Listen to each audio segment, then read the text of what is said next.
My name's Jason, and I'd like to welcome you to this, the first of three workshops, modules that I'm putting on for this virtual Essence Festival.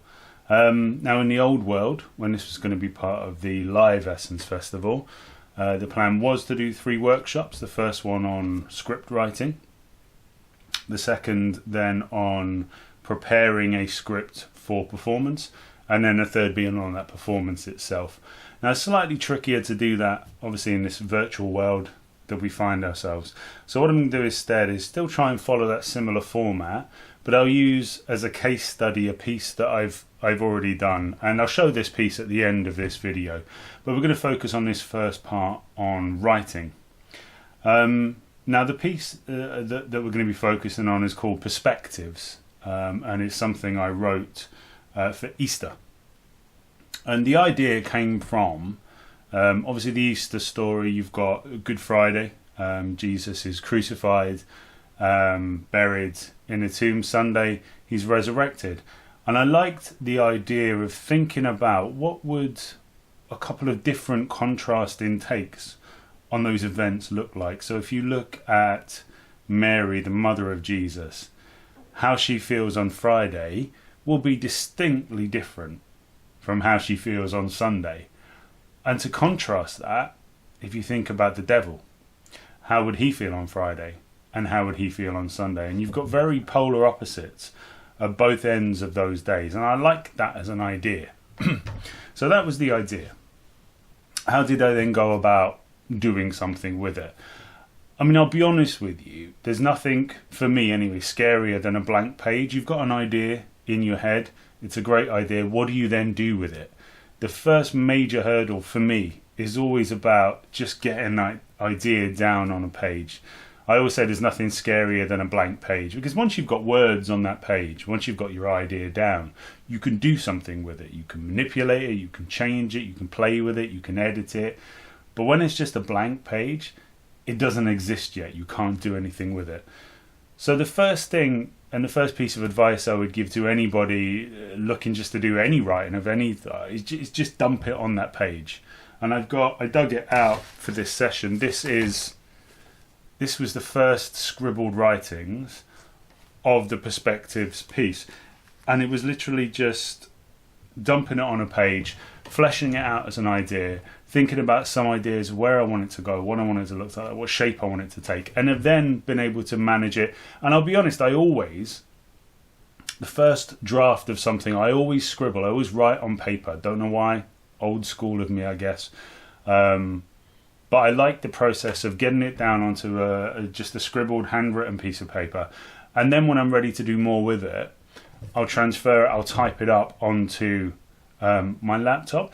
And just in the process of taking it from that scribbled page onto the laptop, I find there I'm naturally editing it. I'm naturally changing it around anyway, and it becomes a second draft just in that process.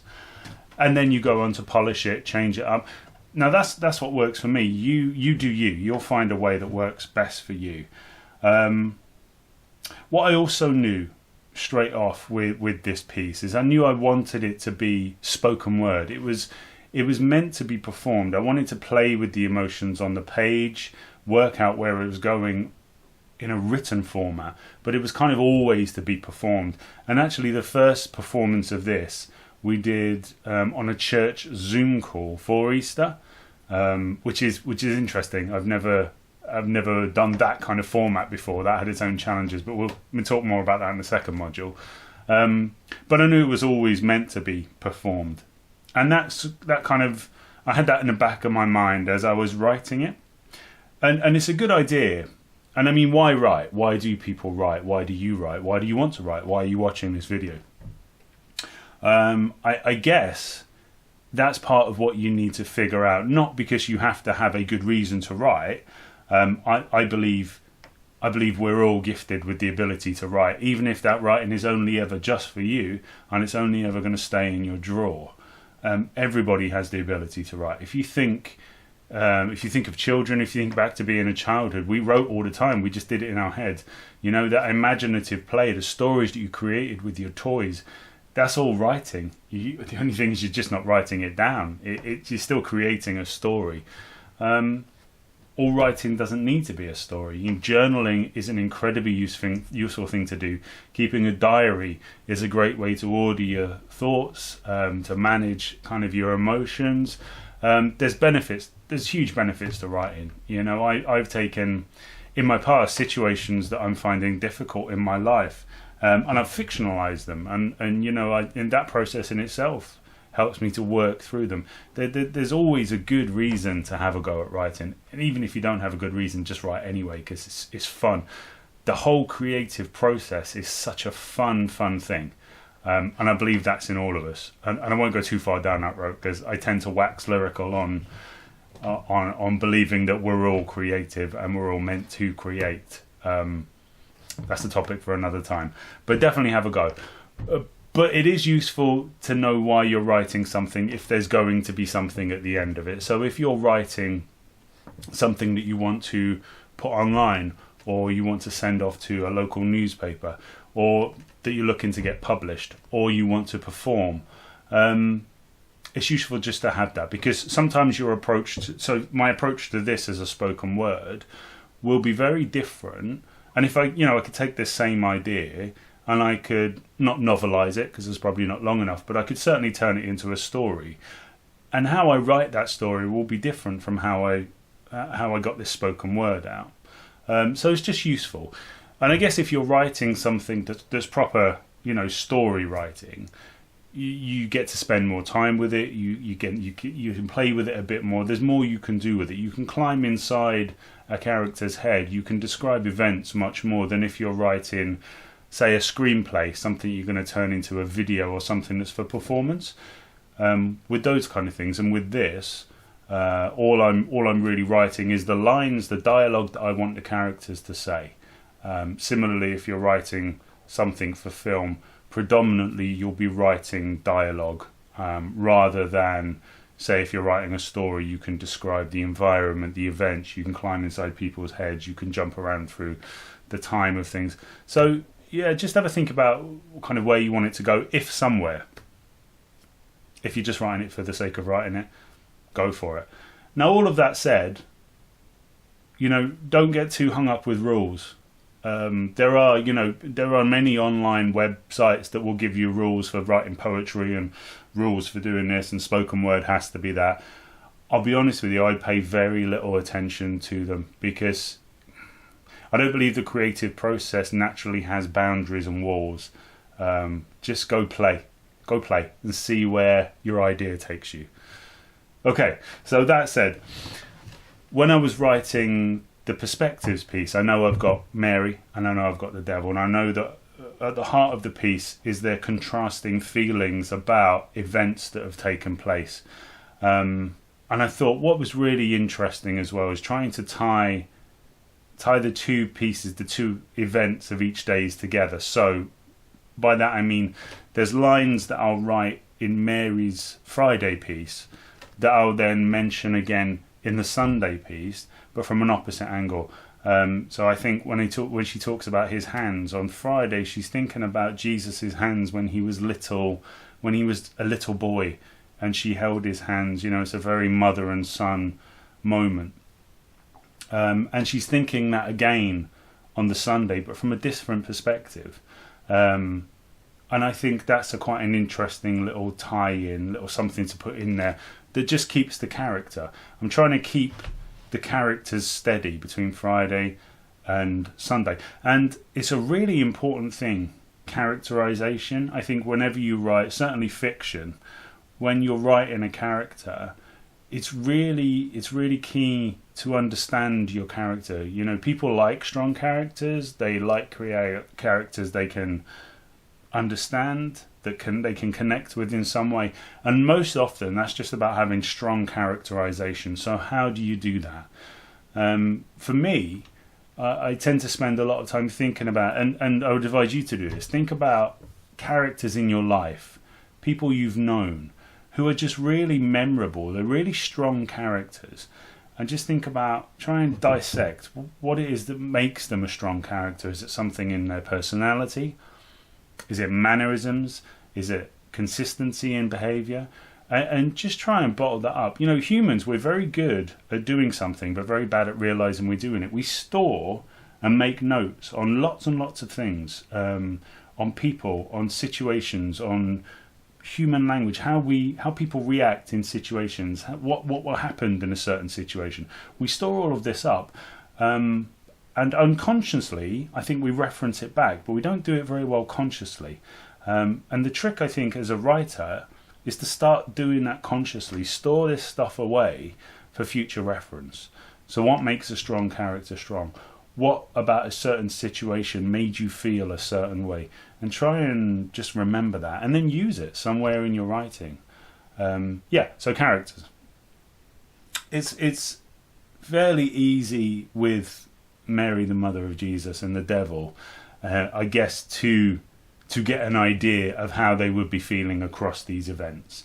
The crucifixion would have been one of the devil's greatest days of his history, right? Hence he's very celebratory, he's very mocking, he's very, I'm victorious, whereas Mary has just watched her son go through all of this. So you've got the fact that he's a son and he suffered and died horribly, coupled with the fact that he was supposed to be the Messiah. He was this amazing child with a heralding angel announcing his birth and all of that, and then all of a sudden he's gone. So it's quite easy to climb into those characters and get an idea about what they would be feeling, and then just take the polar opposite almost for the next day, for the Sunday. It's not always that easy. So what's always a good thing to do, or a useful thing to do, if you're writing a character and you're struggling with, okay, what would they maybe make of this situation, is try and just write a short piece, break away from the piece that you're writing, and just write a short piece from that person's perspective, write in first person with that character, and that'll help you get an understanding of how they think. Why do they think that way? And it's a really useful tool you can reference back to. What would that character do in this situation? What they would feel? What are their motivations? Why would they react in a certain way?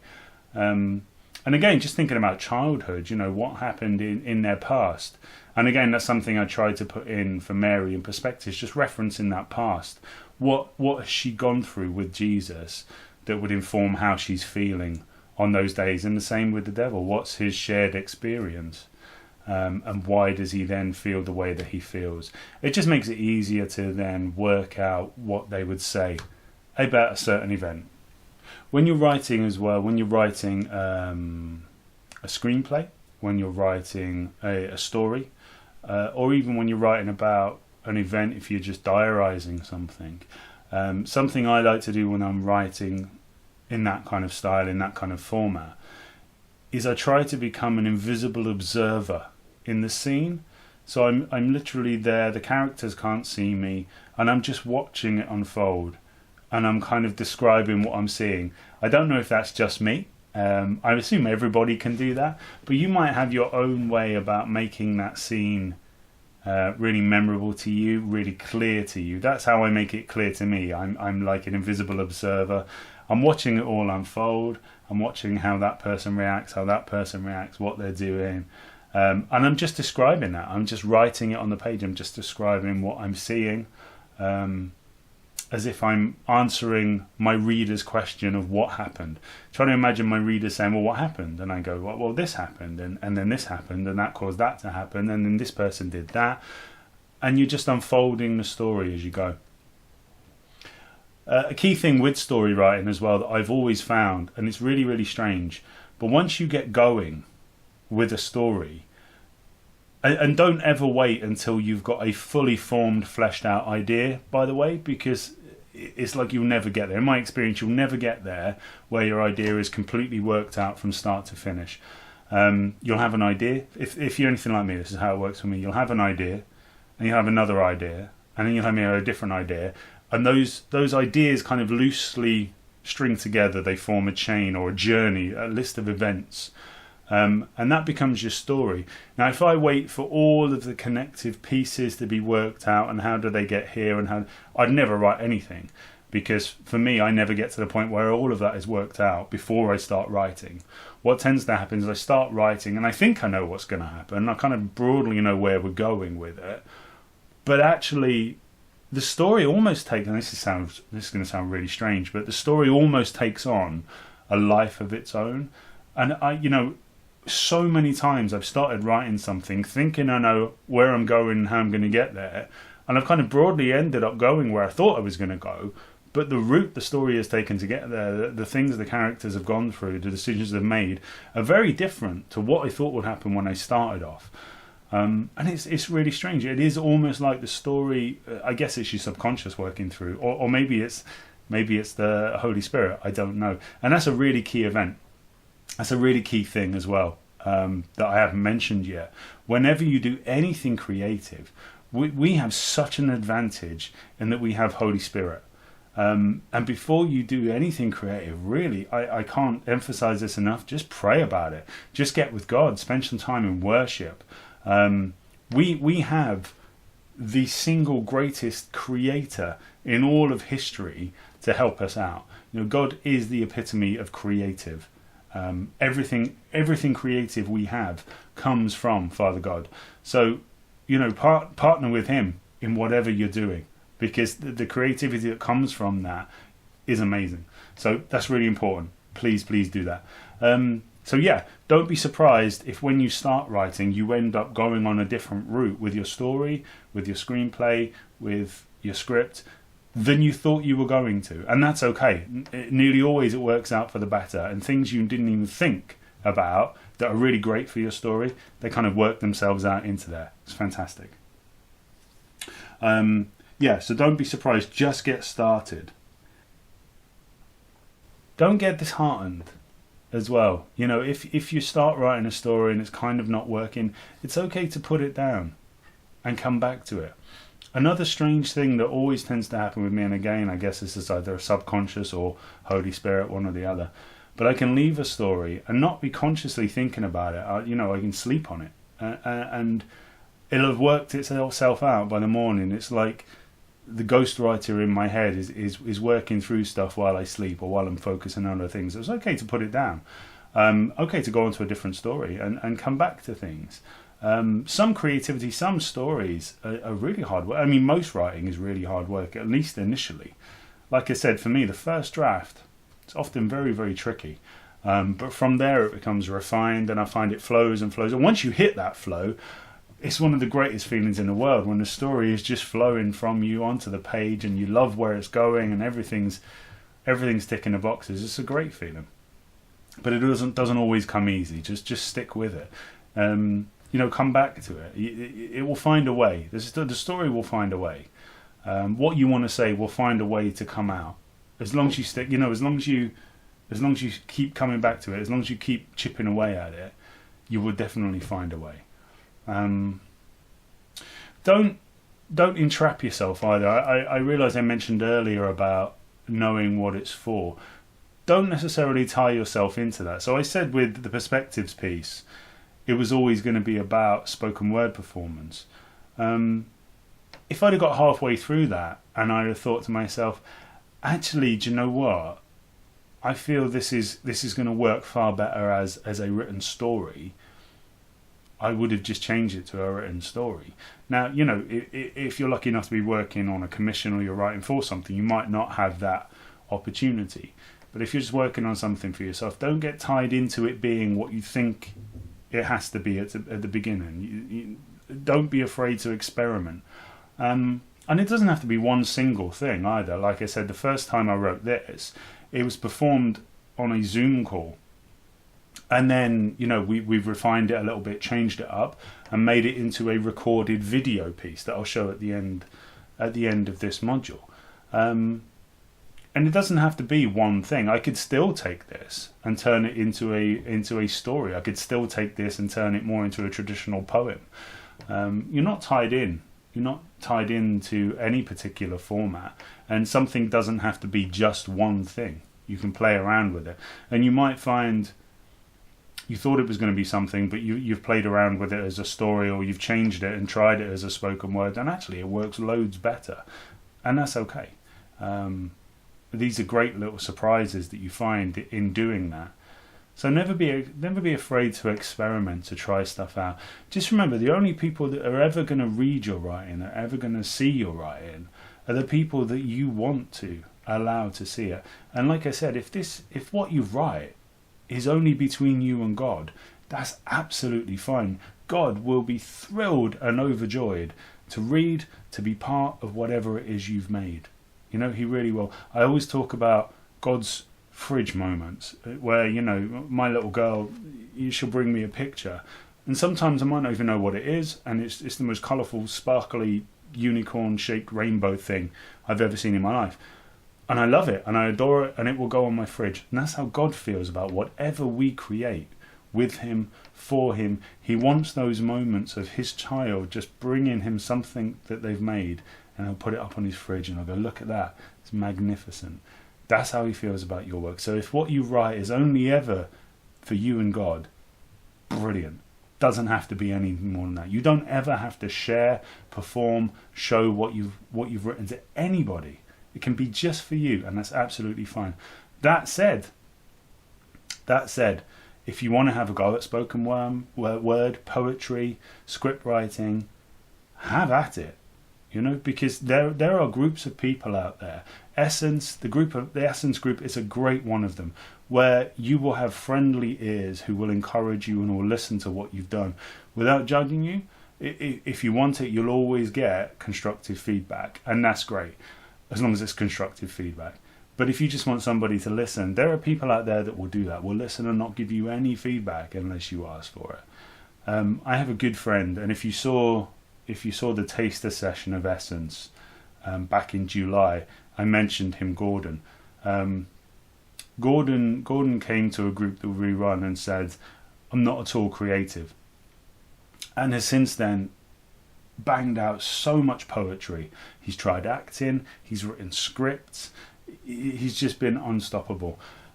And all it was with Gordon was giving him permission just to have a go, and he's embraced it.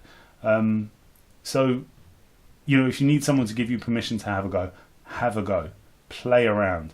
You'll never produce something that is so abysmally awful that it makes people cry. Believe me. Just have a go. You might surprise yourself. In fact, I'd almost guarantee you'll surprise yourself at what you do, because it's in all of us. A good thing to do as well, if you've written something, is record yourself reading it or have someone read it back to you. You'd be surprised the different take you have on something when you hear it as opposed to just when you read it. Certainly for something like spoken word. Spoken word is written to be performed. And I know the spoken word pieces I've done where when I've written them and then performed and read them out, there's bits I've had to change because they don't work. They work on the page, but they don't work as a performance. So again, even if it's just a story, when you have it read back to you or you hear it read out, and you record yourself. If you don't want anyone to read it, just record yourself reading and listen back to it. That will give you a different perspective, and you'll hear things that you maybe have missed when you're writing it. So that's a good thing to do. And mentioning Gordon, I think what's a really good exercise, if you've never written a story, you've never written a script, but you want to have a go at it, but you don't know where to start. One really good thing for practicing characterization, writing as a character, is think of your favourite soap opera. For example, I don't know if you watch soap operas, but think of your favourite soap opera or your favourite film, your favourite characters from a book, and write just a really simple scene from that soap opera or involving those characters or from that movie. But just think about, as you're writing it, think about what you need to get down there. Think about how those characters speak.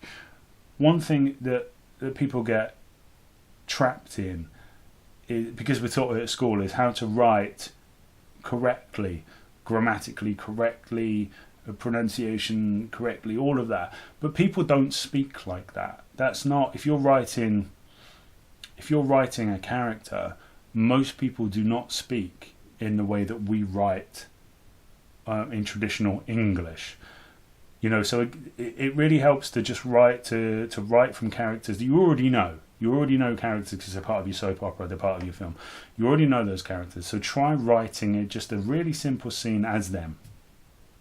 Now, what I wanted to do, and like I said, it's not quite the end because I'll show the film at the end, and it's only a short film, but you try to think back to the things I've said as you're watching it.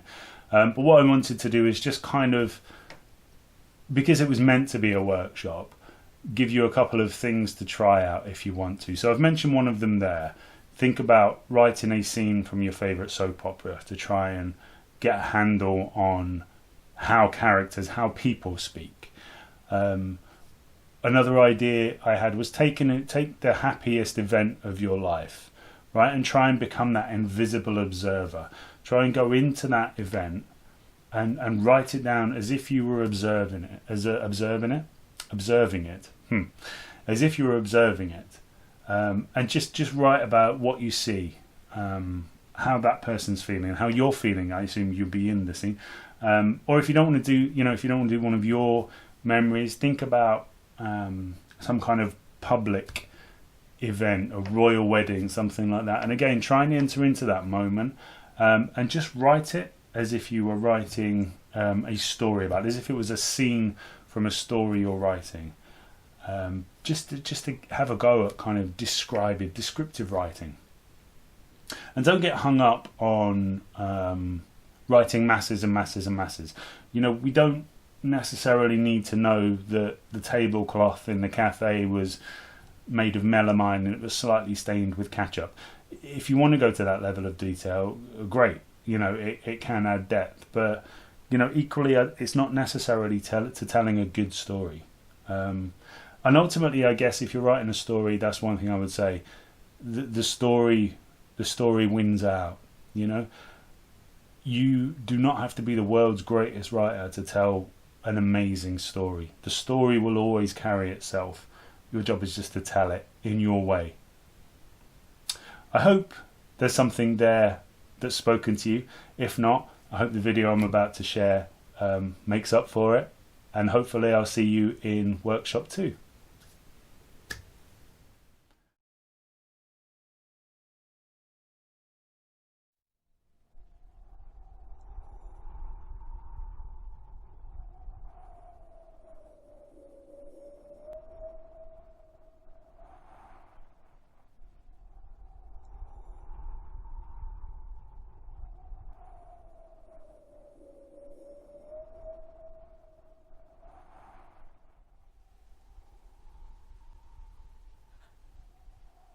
It's all wrong.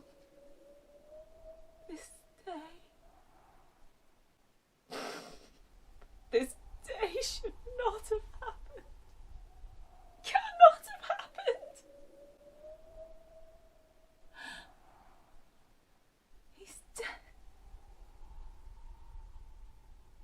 He's dead, but the world goes on turning. He's dead, but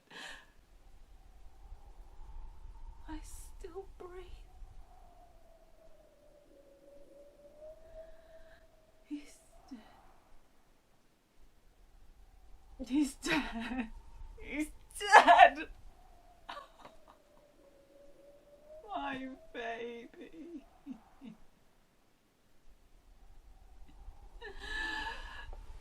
My baby boy. My Jesus.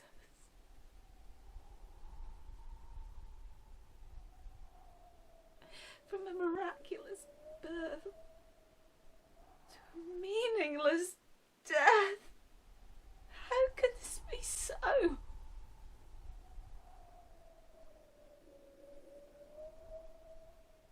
This is it. This is Simeon's sword piercing my soul, and my heart and my life pour out through the hole.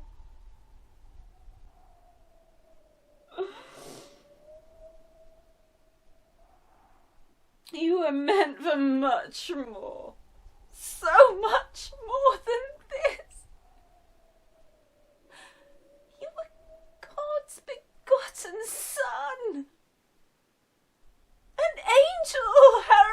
at your birth. At your death, there were none. Your death, torture and murder more like. No mother should witness what I have witnessed today.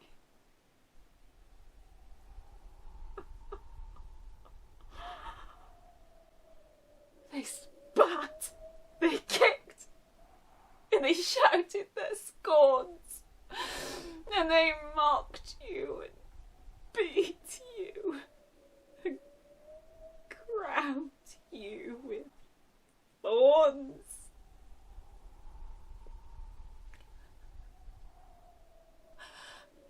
Hands that I held when they were little and soft were nailed to a cross which they hoisted aloft. An image I'll never unsee.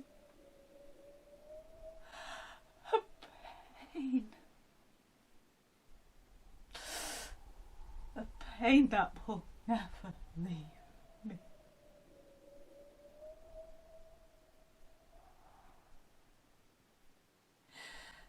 You giving up your life, hanging on a tree.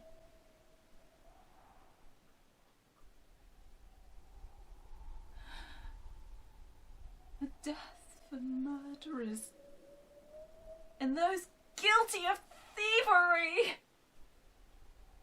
But you, that wasn't you, my dear darling boy. You were meant to be the Messiah. You were going to save us all, and I've seen it. The water into wine. The healings. The miracles.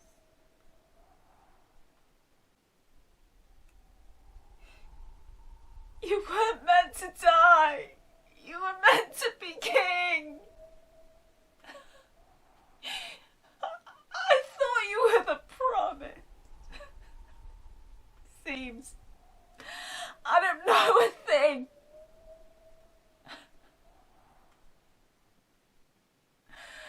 And as I lower my head, too weak even to sleep, I'm lost, and I'm hopeless. Nothing left but to weep.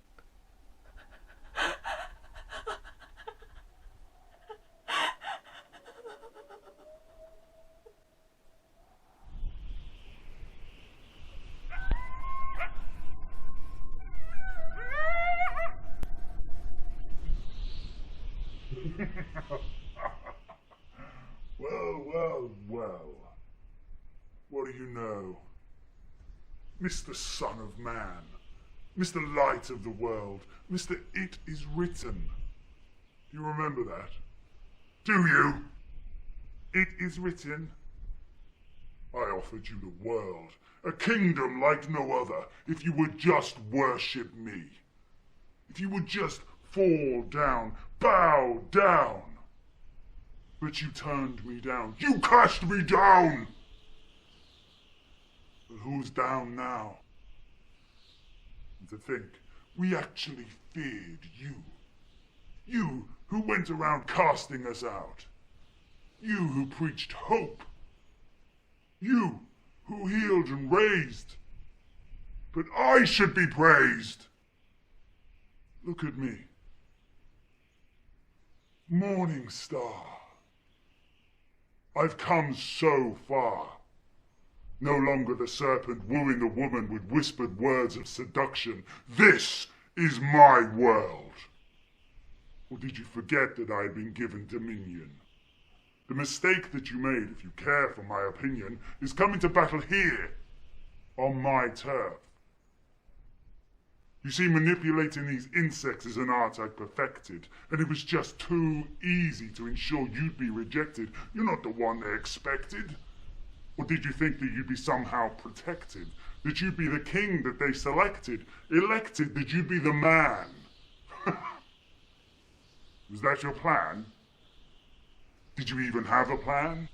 I'm sure that you did, but I am the reason you failed. I am the reason that you got nailed. I watched and I grinned as you wept and you wailed, impaled with a spear in your side, proving you died, your mother and brothers scattered, mystified. Still, at least you tried. Oh, I know, little Jesus. This is not the ending you choose. But checkmate, game's over.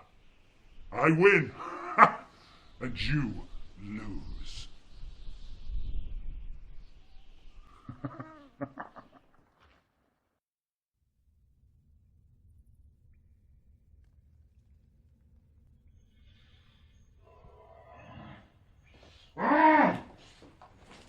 Liar! Cheater! You were dead! You were slain! How are you here? How are you back again? No fair. I was the winner. I watched you die like a sinner. Like a sinner. Oh, well played.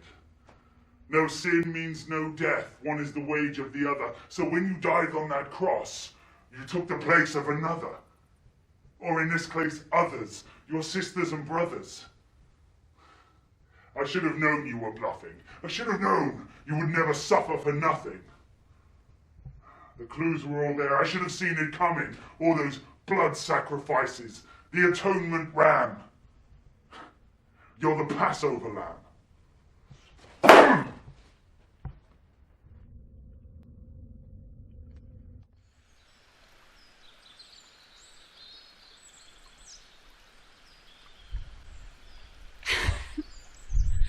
Just so amazing.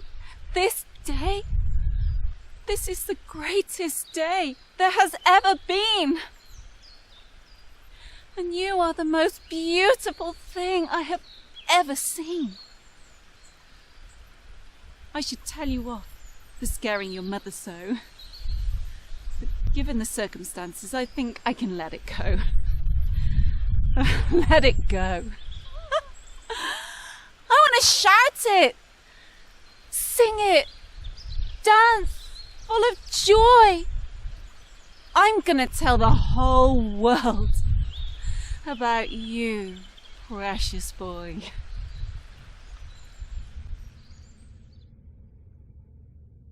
Well, this fight isn't over. You may offer salvation, but they still have to choose. Their soul is a treasure, and it's one they can lose. Gentiles and Jews, I'll use every ruse, every lie in the book, every cheap-baited hook. I'll make them take idols without them even knowing. They won't even notice the deceit that I'm sowing. There'll be no emancipation, not in this or any nation. No godly revelation that leads to elation. This will be worship cessation. It's real. It's really real. Every prophecy that was spoken, every promise God made, it's all true. You're the king, and your kingdom won't fade.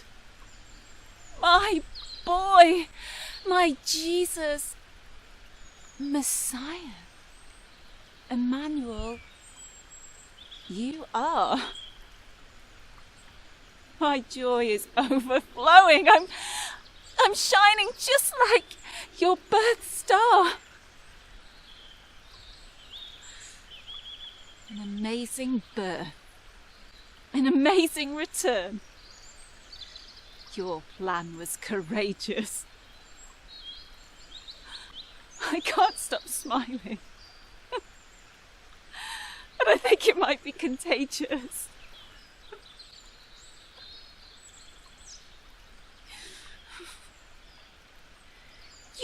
told us and told us, and yet we wouldn't hear. Yet it all starts to make sense. Things aren't always as they appear. I don't understand how, but I understand what it means. Your death and resurrection, many lives. It redeems.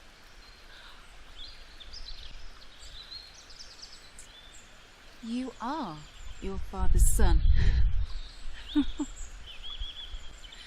World, you'd better sit up and listen, because there's some good news coming your way. No. This war isn't over. We've only begun. They won't come to you if they don't believe what you've done. If they don't believe that you're real, then they'll never kneel. Their peace I will steal. How does that make you feel? See, it's only too easy for me to sow a seed, a whisper or two. That's all that I need. The age of the earth, a virgin giving birth, a massive global flood. This Bible offers no worth. Or if not filled with doubt, then too busy to care. Entertainment and work. Man's every temptation laid bare. Now, this isn't over. My chance isn't gone. If you want to fight, then Jesus, you're on. This is my son, and his name is peace. His name is love. His name is freedom. His name is salvation. His name is healing. His name is hope. This is God's Son, and his name is Jesus. Death couldn't keep him.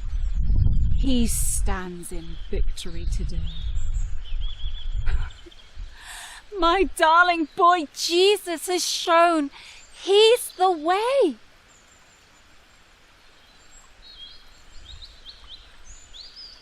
And as I think of his hands that are no longer little or soft, but bearing the scars of the suffering he didn't deserve. As I think of his hands,